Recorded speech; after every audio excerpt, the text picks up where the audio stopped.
Before explaining normative decentering, it's useful to recall the definition of a norm given by Finnemore and Sinnink. They define norms as standards of appropriate behavior for actors with a given identity. This is an interesting definition, as it points to the interrelationship between norms and identities, and also indicates that what is deemed acceptable behavior can differ and can also change over time. This also means that the universality of norms is not that self-evident. And this brings us to normative decentering. Normative decentering means that scholars of European foreign policy analyze this policy not only on the basis of Europe's normative systems, but also take into account norms that may be considered as equally or even more important in other parts of the world. Let us focus first on provincializing, on understanding the specific European normative mindsets. It requires an awareness that the analysis and praxis of European foreign policy are strongly inclined towards Western liberal and pluralist values, which are mainly derived from an idealized idea of enlightenment, humanism, and modernity.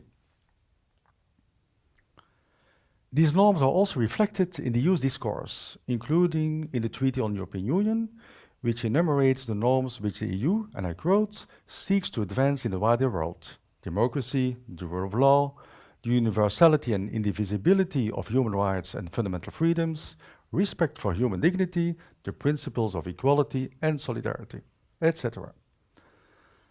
These values are also at the heart of the normative power Europe concept, which was coined by Ian Manners and which resulted in a major scholarly debate leading to thousands of articles, papers, and master theses. Provincializing now implies that scholars become aware, first, of the prioritization of certain norms, second, of the often quite specific interpretation and meanings given to norms, and third, of the rather selective fields of application to which norms are applied. And scholars can then reflect on the mixed record of Europe's own evolving, varied and selective dealing with these norms inside and outside its borders. And it also implies that they become aware that there's a whole set of possible norms that are ignored in European foreign policy and also by European foreign policy analysts. And this brings us to engagement, to acquiring knowledge and understanding of values that are perhaps less important or are even totally ignored in Europe, but that are essential for individuals and societies in other parts of the world. I can give some examples. What do you think about norms like harmony, stability, loyalty, obedience, righteousness, equanimity, honor, respect, or giving face? Or dharma, key in Hindu and Buddhist societies and referring to the duty of individuals to find and behave following their place in the order of the entire society and cosmos. Or the whole set of religious norms in Islam, Christianity, or Judaism. These are all norms that are of importance for people in many parts of the world, but that are indeed generally not appearing in the Western liberal and pluralist value catalogues, nor in the Treaty on the European Union, nor in the normative power Europe conceptualization. In order to engage and develop a sensibility for a wider set of norms, it may be useful to be aware that norms, also in Europe, can be situated on several continua of normative thinking, in addition to the continuum which generally receives most attention between liberalism and pluralism on the one hand and illiberalism on the other hand.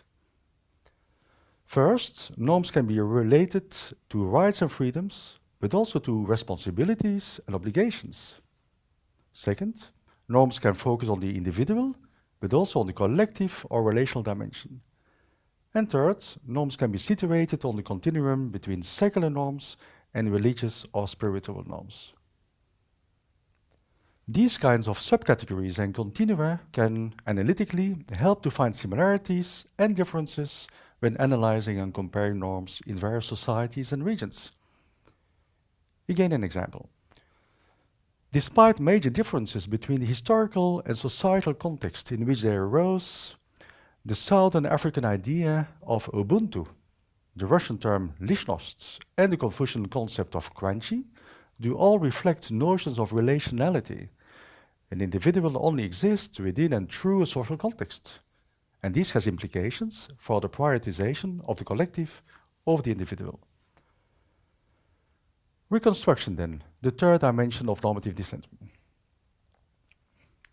Reconstruction implies adopting a more inclusive and comprehensive view on norms, which does not mean that we have to share all these norms, but that we at least have to be conscious of their existence.